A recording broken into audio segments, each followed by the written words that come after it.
Vamos entonces al texto. Estamos en Lucas capítulo 7 y es el versículo 36.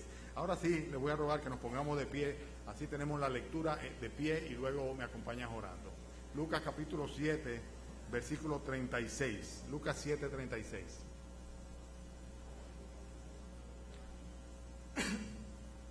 ¿Lo tienen? Amén. Uno de los fariseos rogó a Jesús que comiese con él. Y habiendo entrado en casa del fariseo, se sentó a la mesa. Entonces una mujer de la ciudad, que era pecadora, al saber que Jesús estaba a la mesa en casa del fariseo, trajo un frasco de alabastro con perfume. Y estando detrás de él a sus pies llorando, comenzó a regar con lágrimas sus pies y los enjugaba con sus cabellos, y besaba sus pies y los ungía con el perfume. Cuando vio esto el fariseo que le había convidado, dijo para sí: si fuera profeta, conocería quién y qué clase de mujer es que la que le toca, que es pecadora. Entonces, respondiendo Jesús, le dijo: Simón, una cosa tengo que decirte. Y él le dijo: Di, maestro. Un acreedor tenía 2 deudores. El uno le debía 500 denarios y el otro 50.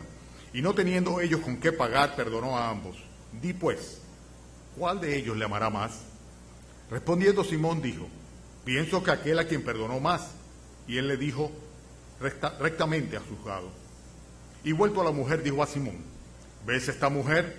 Entré en tu casa y no me diste agua para mis pies, mas ésta ha regado mis pies con lágrimas y los ha enjugado con sus cabellos.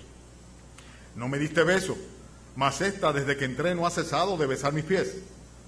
No ungiste mi cabeza con aceite, mas ésta ha ungido con perfume mis pies. Por lo cual te digo que sus muchos pecados les son perdonados, porque amó mucho. Mas aquel a quien se le perdona poco, poco ama. Y a ella le dijo: tus pecados te son perdonados.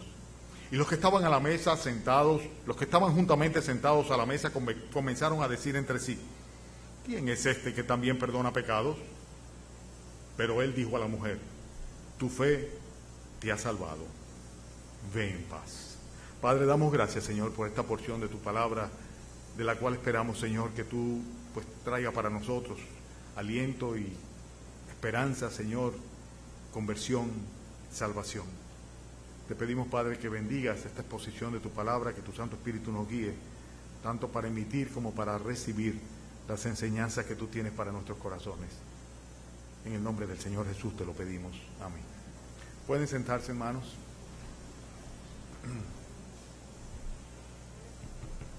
Ustedes saben que el Evangelio de San Lucas es un evangelio diferente completamente.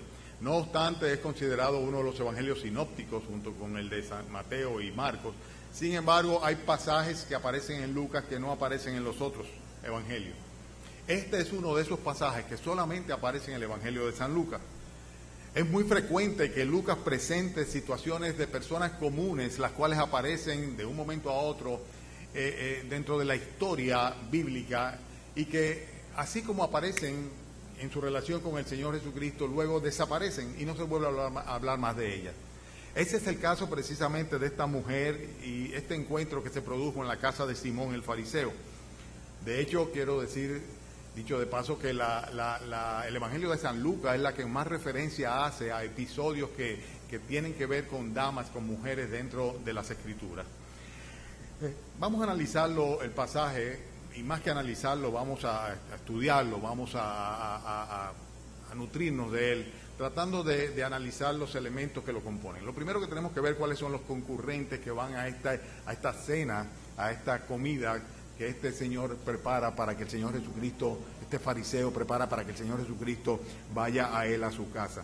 Vemos nosotros en los primeros 4 versículos que estaba el Señor Jesucristo cuando fue convidado, o sea, precisamente fue buscado por este hombre religioso, este fariseo, para que fuera a su casa con propósitos que no vamos a cuestionar por el momento. Y lo que llama la atención precisamente es el hecho de que no hacía poco tiempo el Señor Jesucristo estaba siendo acusado porque estaba reuniéndose con publicanos y con pecadores. Y es interesante cómo nuestro Señor no hace ningún tipo de acepción de personas. Para Él todos somos iguales y todos necesitamos de Él, y Él vino a salvarnos a todos nosotros. Y en consecuencia, si era con publicanos y pecadores y lo iban a acusar por estar reunido con publicanos y pecadores, pues no importaba, porque Él iba a reunirse con aquellos que le necesitaban. Igualmente en este caso se trata de un fariseo, un religioso, aquellas personas que pensaban que tenían simplemente a Dios tomado por las barbas y que en consecuencia ellos eran perfectos delante de los ojos de Dios. Pero tampoco Él se va a preocupar en ninguno de los casos por lo que piensen los otros en cuanto a su misión. Y es muy interesante esto porque muy frecuentemente nosotros tenemos una serie de prejuicios en un sentido o en el otro, por lo cual tendemos a retener la gracia de Dios y muchas veces no hacemos el contacto que los pecadores necesitan que hagamos con ellos, con el propósito de llevar a cabo la misión, la misma misión que el Señor Jesucristo vino a acometer aquí en la tierra, que fue la de buscar y salvar lo que se había perdido. Vemos entonces al Señor Jesucristo aquí sentado a la mesa en la casa del fariseo. Y sentarse en la mesa es una señal de confraternidad. O sea que era en un ambiente fraternal. Acuérdense cuando el Señor Jesucristo habla de que hay algunos con el cual no nos debemos sentar a comer. El Señor Jesucristo no. El apóstol Pablo, ¿verdad? Dice, con el tal ni aún comáis, ¿verdad? Está hablando de aquellos que, diciendo que son creyentes, se comportan como incrédulos, porque son personas que apostatan y avergüenzan el Evangelio. Dice, con ese no se sienten. Pero en cuanto a los pecadores, nosotros tenemos que ir donde los pecadores. No podemos rechazar al pecador por causa de su pecado, sino que sencillamente tenemos que ir, no a compartir con ellos, sino a cumplir la misión que el Señor Jesucristo mismo estaba cumpliendo en este contexto, cuando fue a la casa de Simón y antes le habían acusado de que si tocamos flauta no bailaste y que si os endechamos no os lamentasteis, ¿verdad? O sea, porque se juntaba también con publicanos y con pecadores. Yo creo que tú puedes hacer una prueba. Invita al Señor, como lo hizo este fariseo, y tú vas a ver que el Señor va a sentarse contigo, va a estar contigo. O sea, no hay nadie, absolutamente nadie, ninguna persona, ninguna criatura del Señor, ningún ser creado por Él a su imagen y semejanza, que vaya a ser rechazado por el Señor si Él le hace una invitación de corazón, si se le hace una invitación sincera. Pruébalo, ponlo a prueba. Este fariseo, dice la Escritura aquí, que rogó a Jesús que comiese con él. Y rogar a Jesús significa que lo hizo con insistencia, ¿verdad? Y esto puede ser una premisa para que pensemos que lo estaba haciendo de buena fe y que no tenía ningún propósito ulterior. Por otro lado, podríamos decir también que él estaba en cierta forma con la presencia del Señor Jesucristo en su casa, acreditándose un cierto prestigio. Recuérdense que el Señor Jesucristo acababa de hacer un milagro portentoso. ¿Ustedes se recuerdan cuál era? Lo vimos hace unas semanas atrás, cuando resucitó ¿a quién? Al hijo de la viuda de Naín, y está en el mismo sector de Galilea el Señor predicando. O sea que el Señor había alcanzado una cierta fama o notoriedad, y pues él quería como indagar en cuanto al Señor Jesucristo, porque vemos que luego posteriormente llega a cuestionar su condición de profeta. Y invita al Señor Jesucristo pura y simplemente. Cuando nosotros nos acercamos al Señor Jesucristo debemos tener una actitud correcta. Y realmente, a pesar de que hubo una insistencia de parte de él, no parece ser que su actitud era la más correcta, como vamos a ver un poquito más adelante.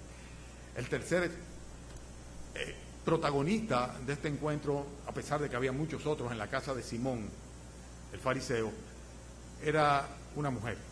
Esta mujer, cuyo nombre era, ¿cuál? No sabemos. Una mujer denominada como una mujer pecadora. Y es interesante esto. No se trata, como algunos han querido pensar o decir, de María Magdalena. Ese es un episodio que se relata aparte en las Escrituras, de la cual el Señor pues sacaría 7 demonios, y no tiene nada que ver con María Magdalena, como tampoco con María de Betania. Betania queda lejísimo de este lugar donde estaba el Señor. O sea que el Señor estaba en un entorno inmediato en los alrededores del mar de Galilea. O sea que esta mujer no es ninguna de esas dos Marías, sino una mujer la cual sencillamente el Señor no se interesa en ponerle nombre, porque su nombre no era importante. Lo que era importante en la mujer era la actitud, el corazón que tenía, era lo que realmente era importante. Y de lo que nosotros vamos a recibir hoy enseñanza, con lo que el Señor ha consignado en las Escrituras, es de su actitud de corazón. O sea, lo leímos ya. O sea, sabemos que tenía un corazón inclinado completamente hacia Dios. Y el anonimato de esta mujer no es excluyente absolutamente. O sea, el anonimato lo que hace es que en cierta manera nos incluye, en vez de excluir, nos incluye a todos. Porque como no tiene un nombre y no podemos decir fulana, podemos decir que todos realmente somos identificables perfectamente bien con esta mujer. una mujer que se acerca al Señor Jesucristo y lo único que sabemos de ella es que era pecadora. Y la pregunta que yo me hago es, ¿quién no? Levante la mano. A Oscar, que le encanta pedir que levanten la mano. Levante la mano el que no sea pecador aquí. Nadie levanta la mano. ¡Wow! Éramos igualitos que la mujer. Pecadores, pura y simplemente. Somos igualitos que la mujer. ¿Quién puede decir que está culpado, que no tiene culpa de pecado? Absolutamente nadie puede decir esto. La mujer no lo pretendía hacer de ninguna manera, pero lo grande del caso es que cuando nosotros no levantamos nuestras manos para identificarnos como una persona libre de falta, estamos aceptando algo que por desgracia nos convertimos en tolerantes con él, en manejadores de él, a pesar del daño que nos hace. ¿Sabes una cosa? El pecado en cualquier escala, en cualquier dimensión, sea 500 o sea 50, daña. Y nosotros tendemos a aceptar el hecho de que somos pecadores y lo que nos convertimos en una especie de manejadores del pecado. Decimos, bueno, somos pecadores, pero solamente hasta tal punto, porque de ahí no vamos a pasar. No hay nadie que sea capaz de jugar con el pecado y de controlar el pecado, a menos que sea con una actitud absoluta y completamente adversa hacia él, por medio de la gracia de Dios. El peor problema que tiene la iglesia hoy día, yo creo que sin lugar a dudas, es la tolerancia al pecado.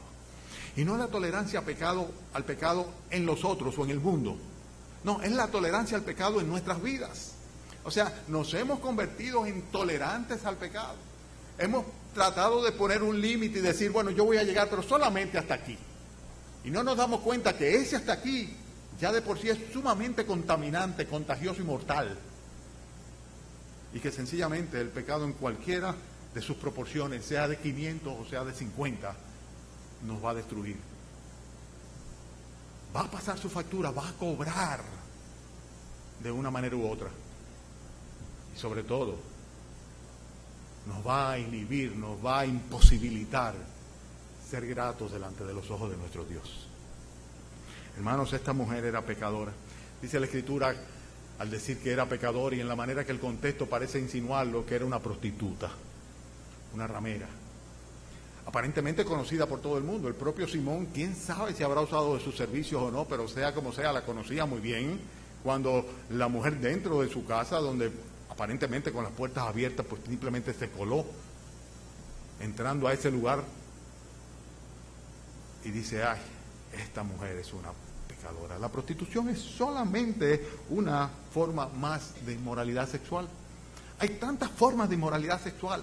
Y tal vez tú dirás, yo no soy una prostituta, pero ¿hasta qué punto tú te puedes sentir excluida? O tú, varón excluido, cuando estás participando de otras formas de manifestaciones lascivas de inmoralidad sexual. Esta mujer era una pecadora igualita que nosotros. ¿Quién no? ¿Por qué esta mujer tendría que ser diferente de nosotros cuando nosotros no somos capaces aún, muchas veces teniendo el poder y el recurso divino del Espíritu Santo, de rechazar el pecado y decir no al pecado, cuando sabemos que no vamos a ser tentados más allá de lo que podemos resistir y que siempre el Señor nos va a dar la salida para que podamos estar firmes?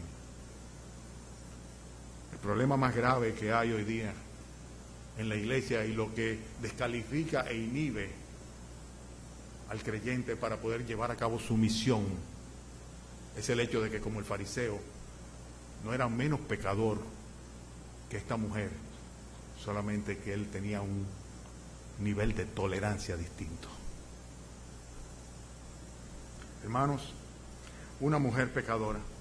Esta mujer se entera de que el Señor está en la casa del fariseo. Dice, al saber que Jesús estaba en la casa del fariseo, y solamente fue suficiente saber que el Señor estaba ahí para que ella se dispusiera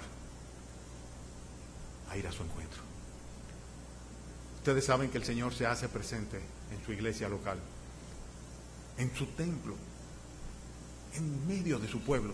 He aquí, yo estaré en medio de ellos cada vez que 2 o más se reúnan en mi nombre. Esta mañana estamos reunidos en el nombre del Señor.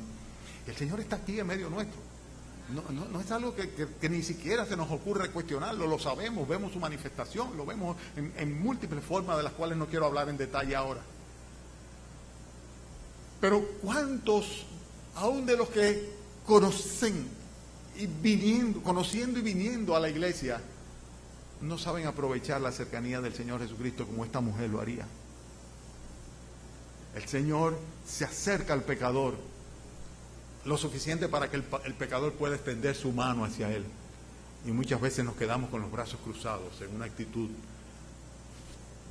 completamente pasiva, desaprovechando esta preciosa oportunidad que una vez y otra vez el Señor presenta delante de nosotros. Tú estás aquí en esta iglesia y quiero decírtelo, el Señor está aquí. Y esta oportunidad de tener un encuentro personal con Él. Esta mujer estaba aprovechando esa oportunidad, no estaba bajo ningún concepto dispuesta a perder esta visitación que el Señor estaba haciendo. Y sencillamente pues entra en la casa de este hombre y trata de ir con lo mejor de ella. Y lo mejor de ella no era exactamente el frasco de perfume de alabastro, el frasco de alabastro de perfume fino que llevaba en la mano, sino un corazón contrito y humillado. Pero es interesante cómo trata de agradar al Señor. Para una prostituta, más que yo recuerdo una vez que estuvimos en Egipto, algunos de ustedes que están aquí estuvieron conmigo allá, y nos llevaron a una fábrica de perfumes. Y es interesante cómo toda la combinación de perfumes, todas las aromas emergen de una serie de combinaciones de esencias básicas que tienen un costo enorme, pequeña cantidad, que tienen un precio enorme porque en pequeñas dosis se combinan con otros y salen diferentes aromas, diferentes esencias, diferentes perfumes. Y entonces y ahora, pero sobre todo entonces, el perfume era algo muy exquisito, sobre todo en esta zona donde no se caracterizaba por ser productora de aromas, de esencias, y los perfumes eran importados de lejos, y para una mujer prostituta todavía aún más, cuando las condiciones de higiene no son las que tenemos hoy día, con jabón de lavanda antibacterial. O sea que esta mujer buscó lo mejor que podía ocurrírsele rápidamente para ir al encuentro de aquella persona a la cual quería agradar de una manera u otra. Eso es una actitud. Y trae ese frasco de perfume y viene donde el Señor Jesucristo y va detrás de Él, se pone a sus pies, sin tratar en absoluto de hacer ningún tipo de exhibicionismo, sin tratar de conseguir protagonismo, ni mucho menos. O sea, su actitud es completamente humilde, postrada, arrastrándose a las espaldas del Señor donde estaba sentado. Y en esa actitud esta mujer comienza a llorar y a regar los pies del Señor, a salpicar los pies del Señor con sus lágrimas. Óyeme, eso se llama realmente contrición. El dolor que causa el uno reconocer el hecho de que no es nada más que un fraude. El dolor que causa el hecho de saber que delante de la santidad de Dios estamos completamente descalificados y que lo único que nosotros merecemos es repudio por quienes somos y por lo que hacemos. Y esta mujer, con una contrición absoluta y total, manifiesta su dolor con un llanto inconsolable que no podía parar y que llegaba al punto tal, dice la Escritura, que regaba, o sea que mojaba, humedecía los pies del Señor. ¿Ustedes han visto un llanto que humedece? Eso es una actitud. Esa es una actitud. Una actitud con la cual nosotros tenemos que acercarnos al Señor. Tan frecuentemente venimos a la iglesia como el caballito valiente que tiene la carga y no la siente. Y pretendemos acercarnos al Señor Jesús en oración sin habernos purificado de nuestras faltas. Y queremos presentarnos delante de Él para que Él nos reciba como si fuésemos príncipes cuando somos apestosos, hediondos pecadores. Esta mujer estaba muy clara, su actitud era humilde, no tenía ningún tipo de exhibicionismo. Y en ella se cumplía lo que decía el Salmo, que el Señor no quiere sacrificios, sino que lo que quiere es un espíritu contrito y humillado al cual no desecha. El Salmo 51. Enjugaba con sus cabellos, besaba sus pies, los ungía con aceite. ¿Ustedes saben lo que se trata de eso? Se trata de adoración, de adoración genuina, de una manifestación de devoción absoluta y total, de una actitud de servidumbre. Eran los esclavos los que no tenían ningún valor, ni social, ni de ninguna naturaleza, ningún tipo de derecho, ni siquiera sobre sus propias vidas podrían decidir ellos. Los que hacían esta labor de limpiar pies, de lavar pies, de enjugar pies. Y ella estaba ahí tirada a los pies del Señor Jesucristo, adorándole, enjugando sus pies con sus cabellos. Imagínense la altura que tenía que tener su frente del piso y la actitud que ella estaba manifestando. Hermanos, había mucha gente y cuando el fariseo la vio, hizo gala de sus prejuicios, hizo gala de su dureza de corazón, diciendo: si este fuera profeta, supiera qué clase de mujer es esta. Despreciando a esta mujer. El hombre actuó viendo lo externo. ¿Y saben algo? Es algo muy frecuente. La jerarquía religiosa normalmente ciega los ojos de aquellos que la ejercen, porque el orgullo se entrona y los jerarcas religiosos tienden a sentirse que están por encima del bien y del mal. Este hombre, en vez de enternecerse frente al cuadro de aquella mujer pecadora, clamando, rogando, llorando, enjugando sus cabellos, con sus cabellos los pies del Señor Jesucristo, lo que hace es un juicio de condenación sobre ella y una descalificación del Señor Jesucristo. ¿Lo descalificó? Automáticamente lo descalificó. La mujer estaba llena de pecado en la carne, sí, pero el fariseo, el religioso, el que se consideraba justo a sí mismo, estaba lleno de pecado en el espíritu, lo estaba evidenciando ahí. No en vano dice el apóstol Pablo que nosotros debemos tener mucho cuidado de limpiarnos de toda contaminación de carne y del espíritu, perfeccionando la santidad en el temor de Dios. Porque siempre pensamos en la contaminación carnal, pero no en la espiritual. Y el pecado de orgullo, de arrogancia, de soberbia que este hombre manifestaba, estaba muy por encima del calificativo de esta mujer como pecadora. Es interesante. Los pecados en la carne son vistos por los hombres. Los pecados del espíritu son vistos por Dios. A veces pensamos que no nos está viendo Dios cuando estamos a solas, cuando la ira o el orgullo, la soberbia, la intemperancia toma control de nuestras vidas.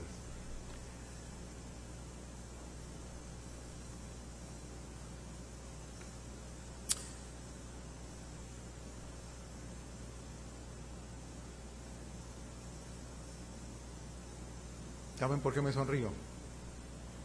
Porque ustedes terminarán diciendo: el pastor se desquitó el tiempo que estuvo de viaje, ya que apenas vamos comenzando.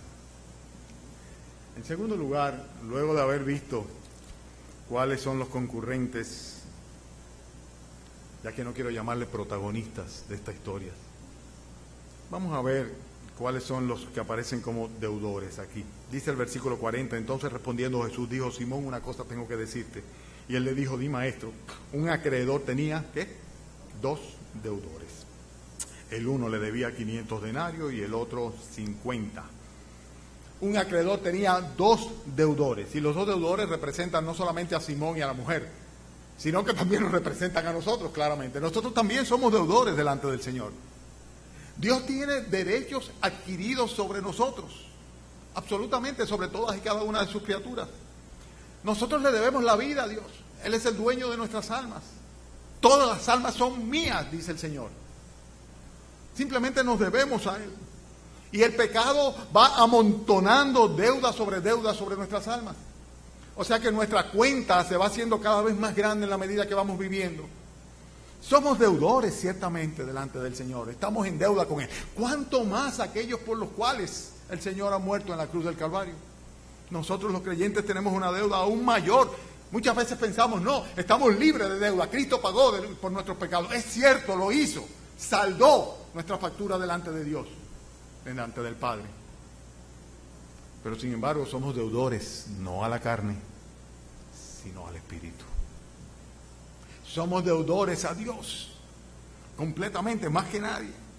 Y es interesante que dice la Escritura que el Señor Jesucristo enseñó a los suyos a orar: perdónanos nuestras deudas, como nosotros también perdonamos a nuestros deudores, a los que nos ofenden. Y la deuda y la ofensa no es otra cosa que el pecado. El pecado es lo que ofende la dignidad santa de nuestro Dios. Es lo que se constituye en una deuda que alguien tiene que pagar por ello. Y tú y yo como pecadores tenemos un problema. Y es que esta deuda nos impide que nosotros podamos tener camino abierto al reino de los cielos. No podemos tenerlo. Y esta deuda puede ser una deuda de 500 o puede ser una deuda de 50. No hace diferencia, porque con un solo pecado ya es suficiente para que nos hagamos indignos de la gloria de Dios. Habían 2 deudores, 2 acreedores, uno de 500 y otro de 50. El factor común que había en ellos no era solamente el hecho de que eran deudores. El factor común que hay entre nosotros no es solamente el hecho de que estamos en deuda delante del Señor, creyentes o incrédulos, sino además de esto el hecho de que no tenemos ninguna posibilidad de poder pagar con nuestros propios recursos. Dice, y no teniendo ellos con qué pagar, ¿qué hizo el Señor Jesucristo? Dice el texto, les perdonó a ambos. Es exactamente la actitud de nuestro Señor. Nosotros no podemos con nuestras obras pagar por nuestra salvación, por nuestro pecado. Nosotros no podemos absolutamente, bajo ningún concepto, por ser parte de una religión, saldar nuestras deudas, entrar en el grupo de los herederos del reino de los cielos. Nosotros no podemos absolutamente, por causa de pretender guardar mandamientos, que lo que hacen es simplemente señalarnos la falta y condenarnos. No podemos nosotros, además que no podemos guardarlos, los violamos siempre. No podemos nosotros de ninguna manera pagar nuestra deuda, nuestra cuenta, la cuenta que nosotros tenemos. ¿Saben por qué? Porque el mismo Señor lo dejó establecido. Solamente con sangre se redime el pecado, se paga, se salda el pagaré del pecado. El Señor lo dice aquí. Eran 500 o eran 50, no hace diferencia. En un caso o en otro, la actitud de Dios es perdonar a aquel deudor que simplemente acude a Él pidiendo perdón. No teniendo ninguno de ellos con qué pagar, sencillamente los perdonó a ambos. Y ciertamente nosotros estamos en bancarrota espiritual. Nosotros no podemos pagar por nuestros propios recursos. Nosotros absolutamente no tenemos ninguna esperanza fuera de que la gracia y la misericordia de Dios nos alcance y que el Señor aplique la sangre que derramó el Cordero de Dios en la cruz del Calvario sobre nuestro pecado y salde con esto nuestra cuenta delante de Él. A eso vino Jesucristo al mundo, a salvar a los que le debían 500 o a los que le debían 50. Pero hay una pregunta que el Señor le hace a Simón y que responde correctamente. Di a cuál de ellos o cuál de ellos amará más a aquel que perdonó a ambos. Le dice rectamente al juzgado. Y ¿saben una cosa? Solo el que ha experimentado el amor de Dios puede amar sobre todo y sobre todos. De hecho, yo creo que Como bien dice la Escritura, no se trata de que nosotros hayamos amado a Dios, sino de que Él nos amó a nosotros primero. Y cuando somos capaces de amar, es simplemente porque previamente hemos recibido del Señor una capacidad especial que su Santo Espíritu da en nosotros para que podamos perdonar. Por eso no creo equivocarme si asevero que la medida del amor es la capacidad del perdón. Y es exactamente lo que estamos viendo aquí. Simón lo entiende, porque no se trata de no entenderlo. Lo razona porque no se trata de razón. Se trata simplemente de experimentar el amor de Dios, que se revierte en un amor de nosotros hacia aquel que manifestó su gracia y su misericordia y su perdón. En eso se ha manifestado el amor de Dios, en que envió a su Hijo Jesucristo a morir por nosotros. La Escritura dice de una manera muy clara, un versículo que nosotros conocemos muy bien, que de tal manera amó Dios al mundo, que entregó a su Hijo unigénito para que todo aquel que en Él crea no se pierda, sino que tenga vida eterna. Hermanos, estamos hablando de deudores. Y tú y yo somos deudores. Porque nuestro pecado nos convierte en deudor. Y solamente Jesucristo puede saldar esta deuda. Y la única manera como nosotros podemos llegar a cumplir con el primero y más grande mandamiento de todos es habiendo sido previamente amados por el Señor, objeto de la misericordia y la gracia de Dios, habiendo sido perdonados por Dios, habiendo acudido como esta mujer llegó a suplicar por la misericordia del Señor y habiendo sido objeto de la misericordia, la gracia y la salvación que el Señor da. Entonces podemos decir, amamos a Dios.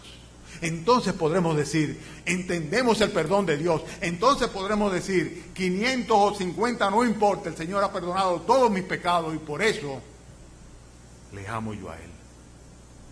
Hermanos míos, vemos dos contrastes muy fuertes entre estas dos personas. Y se trata de un asunto de actitud, básicamente, de diferentes actitudes delante del Señor. Simón el fariseo se acercó al Señor Jesucristo en una calidad de igual. Le hizo una invitación, ¿verdad? Él era un profeta, yo soy un religioso y sencillamente yo te invito para que compartamos la experiencia religiosa. De eso no se trata, absolutamente no se trata de eso. Él no fue capaz de tener ni siquiera la cortesía elemental que se usaba entonces de cuando una persona llegaba a tu casa y como andaba en sandalias y las calles eran de polvo, pues ponerle un criado para que le lavara los pies, ofrecerle agua, un lebrillo. Absolutamente. La cortesía mínima no tuvo el Señor Jesucristo. Él no manifestó ningún tipo de amor o de reverencia honrando a nuestro Señor Jesucristo. No le ofreció nada al Señor Jesucristo. Él se lo dice. Ni siquiera el agua para que yo mismo me lavara mis pies. Absolutamente nada. Y no solamente eso, sino que se da el lujo de dudar del Señor Jesucristo. Si este fuera profeta, ya conocería a Él. En otras palabras, este no sabe nada de nada. Este hombre tuvo una actitud terrible. Si por el texto el pecado de él fue de omisión y no de comisión. Fue lo que no hizo. Y muchas veces es el problema, que no hacemos lo que tenemos que hacer. Somos capaces de entender perfectamente bien. Somos capaces de juzgar correctamente bien como él fue capaz de juzgarlo. Pero sin embargo no hacemos nada.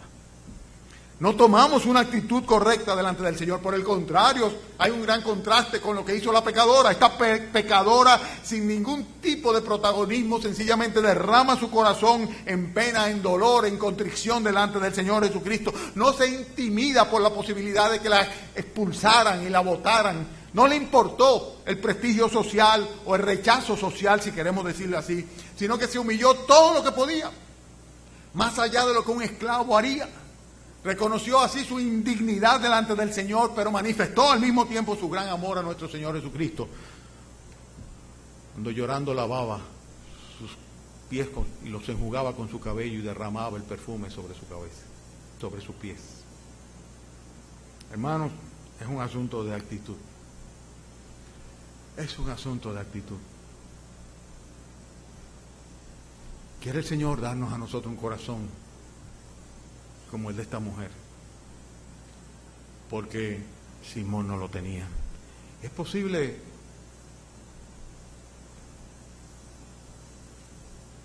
que en este templo esta mañana, incluyendo al pastor, ninguno tenga un corazón como el de esta mujer.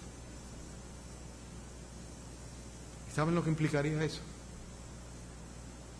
Que no somos agradecidos, que no amamos al Señor en la proporción de su favor hacia nosotros. Porque sea de 500 o sea de 50, nuestro pecado nos condena a una eternidad en el lago de fuego, en el infierno eterno. Y la misericordia y la gracia de Dios nos rescata para una eternidad en gloria. Yo quiero hacer mucho énfasis en los versículos que van del 48 al 50. No solamente el Señor le dice al fariseo, sus muchos pecados le son perdonados. En otras palabras, el Señor sí sabía los pecados de ella. ¿Y sabía que eran cuántos? Muchos. Y sabe si los míos son muchos y si los tuyos son muchos. Él lo sabe. Sino que yo quiero enfatizar en lo que dicen los próximos versículos. Cuando el Señor se dirige entonces a la mujer, ya no a Simón, sino a la mujer, y a ella le dice, tus pecados te son perdonados.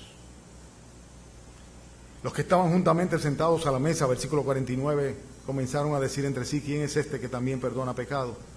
Pero él dijo a la mujer, tu fe te ha salvado. Ve en paz.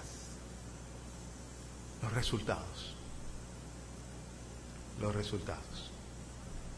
Lo que más me gusta de este pasaje son los resultados. Los resultados. Lo primero que el Señor hizo fue que perdonara a esta mujer. Te digo que sus muchos pecados le son perdonados. Pero ¿quién es este para perdonar pecado? Es Dios, el único que perdona pecado. Jesucristo, el único que padeció por causa de nuestros pecados, el único que pagó y nos redime por su sangre de nuestros pecados. Él es el que perdona pecado. Y ¿saben una cosa? Yo no sé si ustedes lo experimentaron, pero yo sí. El sentirme aliviado cuando sé que ya el Señor no me está tomando en cuenta y que ya pasó el riesgo, porque sencillamente acudí a su gracia y Él en su misericordia me tomó de sus manos y me perdonó. Eso produce un alivio tremendo. Perdón. Perdón. Y con el perdón la capacidad de ripostarle, retornarle al Señor en el amor, el mismo amor con el que Él previamente me ha amado. Simón fue quien invitó. Era en la casa de Simón. Tú dirías, bueno, el que debe llevarse el pedazo más grande debe ser el dueño de la casa, ¿verdad? El que cumple el año, el dueño del pastel. La que no estaba ni siquiera invitada. Perdón.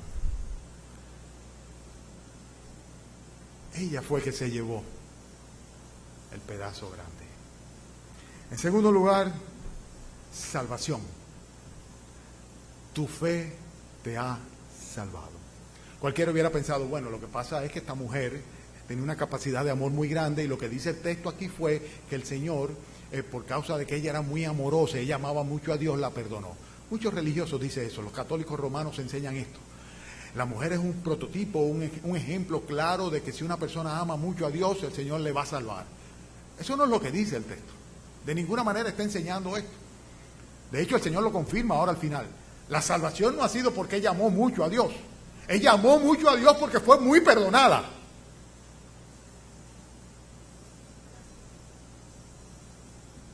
$500 o $50, no importa. En la medida que hayamos sido perdonados, debemos multiplicarle al Señor en amor y en devoción su amor hacia nosotros. No hay precio mayor que el que Él pagó. Aún así nos quedaremos cortos. Pero esta mujer fue salva por su fe. Llegó a la casa de aquel fariseo bajo la convicción de que aquel Jesús que estaba allá era quien podía sacarla de la vida de pecado y de muerte y de condenación en la cual ella estaba. Y así fue. Actuó bajo convicción. ¿Que se necesita la gracia de Dios para esto? Sí. ¿Que quién puso esa convicción o esa fe en el corazón de esa mujer? Claro que Dios. Pero hizo lo que tenía que hacer. Sin tapujos, sin hipocresía y con lo mejor de sí. A honrar a su Dios, a clamar por misericordia y sin palabras, sin tener que recitar una fórmula, sin tener que decir: Señor Jesucristo, yo te reconozco como mi Señor y mi Salvador, y yo te pido, Señor Jesucristo, que tú que moriste en la cruz por mis pecados, limpies mis pecados con tu sangre. No tuvo que hacer eso. No tuvo que hacer una profesión de fe repetida. Simplemente Dios vio su corazón, la genuinidad de su arrepentimiento, la contrición y el dolor tan grande que tenía por causa de su pecado. Vino donde quien tenía que venir, en el momento preciso que tenía que hacerlo. Y ese mismo momento el Señor le dijo: tu fe te ha salvado.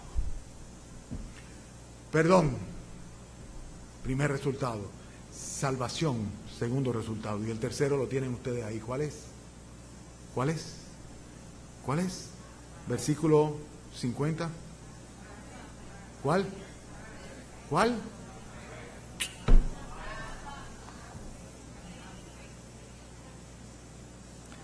Versículo 50, al final del versículo 50. No, así no es que termina el versículo. ¿Cómo termina? Así como ella llegó, ¿verdad?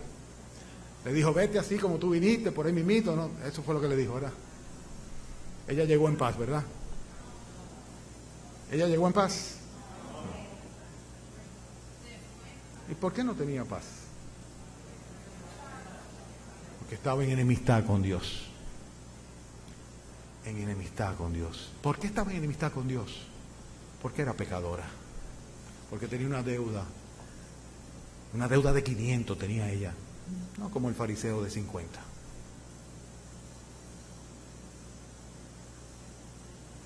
Pero ya no había más deuda. El Señor había condonado, había perdonado, había limpiado, había borrado su deuda. Y en consecuencia, ahora tenía paz para con Dios. Justificados pues por la fe, tenemos paz para con Dios por medio de nuestro Señor Jesucristo. Bueno, si tú viniste esta mañana aquí a la iglesia, esa es la oferta. Eso es lo que no te ofrezco yo, sino te ofrece Dios. Perdón, salvación y paz. Tal vez tú la quieres.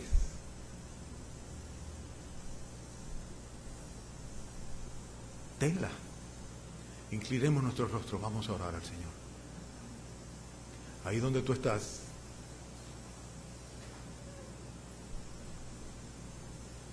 sin palabras, dile al Señor cuánto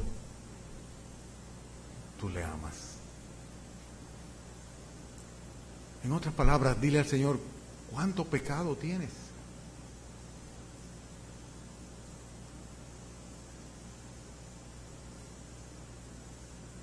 Díselo. Muéstrale al Señor tu amor, tu adoración, tu arrepentimiento, tu contrición, tu dolor, tu vergüenza.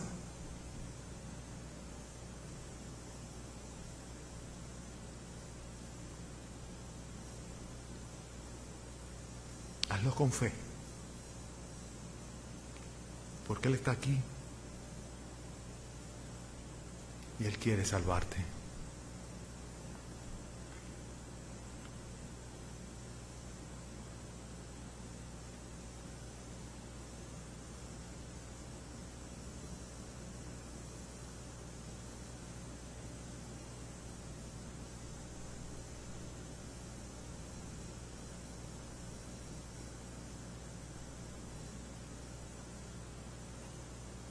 Señor Jesús, gracias Padre por el perdón de los pecados, Señor. Gracias Padre por la salvación, la eternidad contigo, el librarnos Señor de las llamas del infierno y el concedernos amplia entrada por Jesucristo en tu reino eterno, Señor. Y gracias Padre porque ciertamente, Señor, tú traes paz a nuestras vidas y a nuestros corazones cuando sabemos, Señor, que ya pasó. Que ya no estás airado con nosotros, Señor. Que ya nos perdonaste, Señor. Gracias por tu paz, Señor. Bendice, Señor, a aquellos a los cuales esta mañana, Señor, has salvado. Y concede que sus vidas, Señor, de aquí en adelante sean ciertamente vidas transformadas para tu gloria y para tu honra. Por Cristo Jesús, Señor nuestro, te lo pedimos y te damos gracias. Amén.